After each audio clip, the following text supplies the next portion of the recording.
This is breaking news from CBS 11.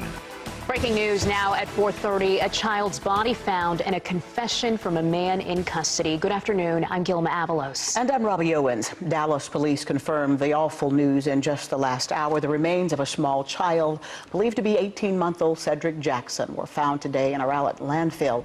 His aunt told police she put CJ, as he was known, to bed Tuesday night, then discovered him missing yesterday morning. The aunt's boyfriend, Cedric Jackson, is now behind bars, accused of felony injury to a child. Police say the 27-year-old confessed to putting CJ's body in a dumpster at the apartment complex.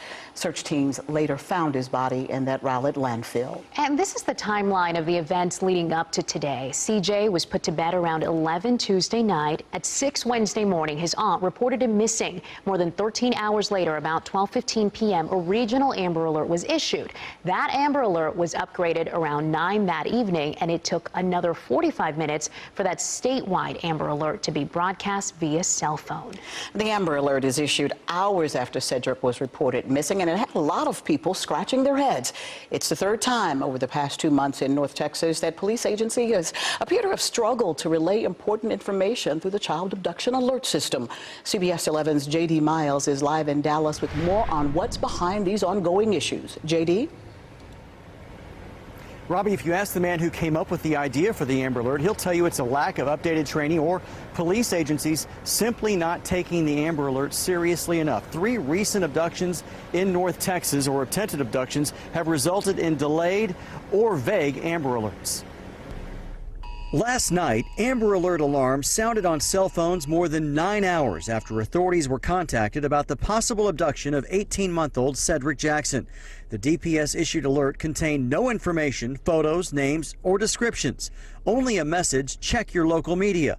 2 months ago, Dallas police issued an Amber Alert after a man reported his vehicle was stolen with a child inside. That Amber Alert had 0 information.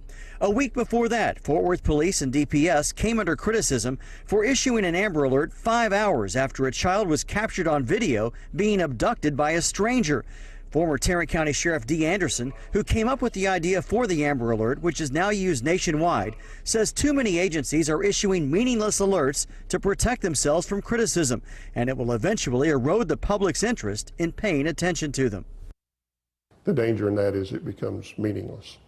If you don't have good, solid need and good, solid information every time the alert goes out, it's going to become background noise. To avoid the criticism, they're going to say, well, let's just go ahead and issue one. That way, no one can criticize us for not doing it. And if that's happening, then that's really the greatest fear we had when we started the program. Now, Amber Alerts may not have made a difference in the 3 cases there we cited, but Anderson believes someday it will. Dallas police says it only blames DPS for sending out the message, but DPS says it only sent out the message it was given by DPD.